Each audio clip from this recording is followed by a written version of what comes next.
మేమే ఎందుకు? నందనవనంలో రకరకాల పూల మొక్కలు ఉండేవి. ఆ పువ్వుల్లోని మకరందాన్ని తేనెటీగలు తాగేసేవి. వాటిలో మకరందం పూర్తయినా కూడా పువ్వులను పొడుస్తూనే ఉండేవి. దాంతో ఒకసారి ఒక పువ్వు మిగతా వాటితో, ఈ తేనెటీగలు మనలోని మకరందాన్ని తాగేసిందే కాకుండా ఇంకా పొడుస్తూ బాధ పెడుతున్నాయి అంది. అవును, మా పరిస్థితి కూడా అలాగే ఉంది అని బదులిచ్చాయి ఆ పువ్వులు. ఇదంతా విన్న తేనెటీగ, మేము మీ నుంచి మకరందాన్ని సేకరించి తేనెగా మారుస్తాం, ఇతర జంతువులు మనుషులకు అందిస్తాం. అయినా అది మా బాధ్యత. మిమ్మల్ని బాధ పెట్టాలనే ఉద్దేశం మాకు లేదు అంది.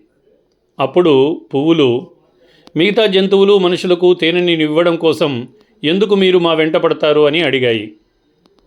మేము మాత్రమే పువ్వుల్లోని మకరందాన్ని తేనెగా మార్చగలం. మేం కష్టపడి అన్ని పువ్వుల్లోని తేనెను ఒక చోటికి చేరుస్తాం. అది మనుషులు తీసుకుంటారు.